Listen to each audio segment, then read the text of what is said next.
interview is part of Supreme Court Observer, which is an initiative to track the functioning of the Supreme Court.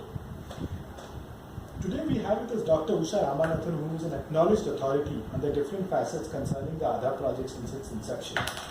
She was also one of the earliest dissenters to the concept of an identification project which profiles citizens based on biometrics amongst other things. As we await judgment on the constitutionality of Aadhaar very soon, this is an opportune moment to have our views on the impending judgment.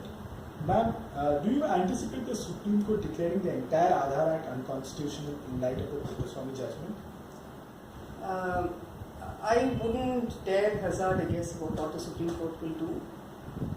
One of the charms of the Supreme Court is its uncertainty.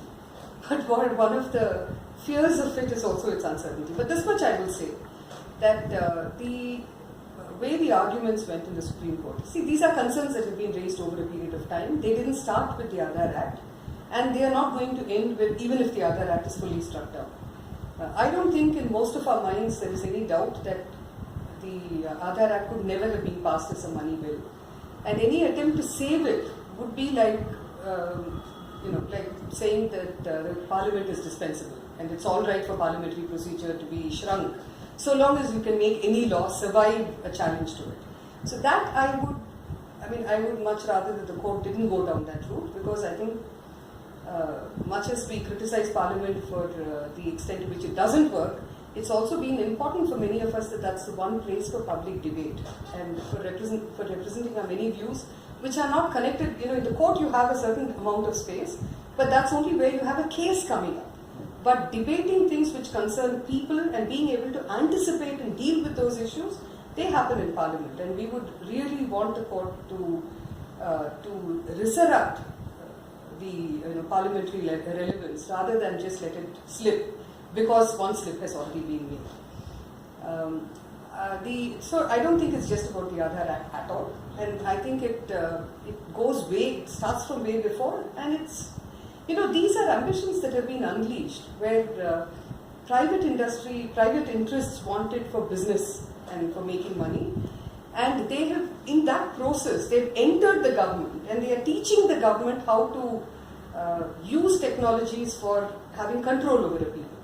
This whole idea of control over a population, instead of people having, holding the state responsible for what they do, this is an inversion of the constitutional principle. So I think the court will have to deal with all of this, not just with the Act. So, assuming the Aadhaar Act is not, the court doesn't strike down the entire Act, but says that make it optional for non-essential services while mandatory for the essential services. Would that be like a desirable outcome? There are two parts to this, therefore. One is whether it can pass it as a money bill. So if it can't, then it has to follow regardless of what the content of that Act is. But on the content of the Act, I think the question really oughtn't to be located within the Act. It has to be located within the project. And if the ambitions of this project are going to be taken on board, if the way they are reflected in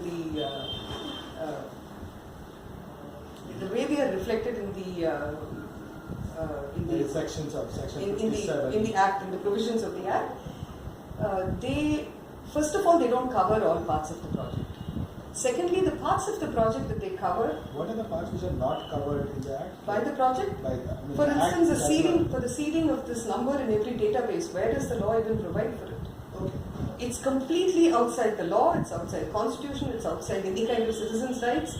See, the thing to remember about this project is we've often thought that when we said unique identification project, that unique was related to biometrics. Many of us presumed that for the longest time. We learn now, with this experience of the past few years, that the unique is linked up with the number. What they want is, and there is a document to that effect, UID, a numbering project, a numbering scheme. It is to number the whole population uniquely, so that then you become uniquely identifiable on the basis of that number. The three words that have signified this project have been unique, ubiquitous, and universal. So it's every person being uniquely given a unique number, which will then be put into every database, making it ubiquitous, and by not allowing you to function unless you are anywhere where you go if it's going to be demanded, it will willy-nilly make it universal, because nobody can survive without it. It's one of those places where you opt in. I mean, you don't opt in. You are coerced in, but you can't opt out. But if, assuming there is an exit clause which is provided for in the future, where those of us who've got an Aadhaar card, we say that we opt out and we ask that all our details should be erased. Would that be a sufficient safeguard to protect privacy? A, if it's possible. Yeah. B, would you consider that as a sufficient safeguard? There is one thing about this project that we cannot forget. It is that this whole database has been built step by step on illegality. First you have no law. Then you have a court passing 6 orders, 6 times over 3 years. They pass orders saying you can't make it mandatory, you can't deny people their services, you can't use it in multiple kinds of places. The government has never cared. And in that time, since 2013 especially, business interests have walked in and they've created businesses using the UID as the basis. Even while it was being said in 2015, for instance, that it can't be used for anything other than LPG and PDS, they carried on, not just the government, but private interests too have been merrily using this database. So I think if we shrink the questions to too narrow framework, you are missing what the project got and what the challenge is. I mean, and this connected to this one thing that has not been highlighted adequately is that there are certain segments of the population who would want to erase their identity. For example, manual scavengers, and Devasada Wilson has said that they want to get rid of their identity. Sex workers who have been rehabilitated, or transgender persons. Now, are they at greater risk of profiling and surveillance under this regime? And what happens to those who do not want to who want to remove their past identity? It could also be criminals, who want to do away with it once the sentence is over. I think we should make a distinction between criminals and people who commit crime. Yeah. There are times when you might end up committing crime, and the reason that you have a finiteness of sentence is because when you get out, you go back to your life. So this idea that there are certain words that we've just stopped using. There are no lepers. Because there are persons with leprosy, and if you forget the person, then you forget the human being behind it. So, persons who do manual scavenging, for instance, I think it's one of the most, I don't really have the word for it, that we can treat people like you can command them to reveal themselves as you want them to reveal them because you have the power. The state believes it has the power. It doesn't have constitutional power, but it has coercive power. And it's using that power to tell people that I want you to reveal yourself as a person in manual scavenging. Look at the absurdity of it. Of course, Wilson came into this, Bezerra Wilson came into it in 2010 when he first signed that document of 17 eminent persons who said, don't go ahead with this project. When we asked him, why do you have a problem? He said, we are, as persons who've been in manual scavenging, part of untouchability is being recognized as being part of a manual scavenging community. We are trying to erase those identities. And this is trying to fix it on us, not just for our lifetimes, but, for all times to come. So we do not want it. Then you have absurdities like, persons who are victims of the Bhopal, or survivors of the Bhopal gas disaster. And you tell them that you can't continue your rehabilitation or your, any kind of assistance that's given to you unless you put your number into this. So there is a way, and for instance, persons who've been so-called rescued from prostitution, the first thing you ask them to do is to put their number, whereas the most important thing that they need is to have anonymity, given to them. So it's an unthinking, mechanical but very deliberate way in which you think about 134 notifications just coming out which say that you've got to put your number here, there, everywhere. Compelling people to get onto databases without so much as a question of bioleaf. And the last question that we have, Puttasammy was a unanimous judgment, and we heard all the judges give all the judges declare that they are all for right to privacy, and also they mention each one of them how to apply to different articles. I look at it as something that it was something at an abstract level. Now, this is the concrete level, this is how it's going to matter. And what do you think is the scope for privacy vis-a-vis Aadhaar? Like, how do you think the court should sort of decide? It's important to see the judgment certainly as a privacy judgment, but also as a liberty judgment. It's not just a privacy judgment. And it's at the core of what it means to be a person. in this country. And the UID project actually reduces, you think about what the major thing is that you find with the UID project. It is KYC. And what does C stand for? Customer. This project reduces the citizen to a customer. And when we look at what the Puttaswamy judgment offers us and offers the judges, who are going to give this decision, it is to restore citizenship to those who are being reduced to being customers. So the Puttaswamy judgment is therefore important for multiple reasons. One of those being that one of the most important things they say there is that there is no, you can't say that for some people you can waive fundamental rights. Other people are more entitled to it. That we balance out these fundamental rights and say, okay, they need food, they don't need privacy. They need food, they don't need liberty.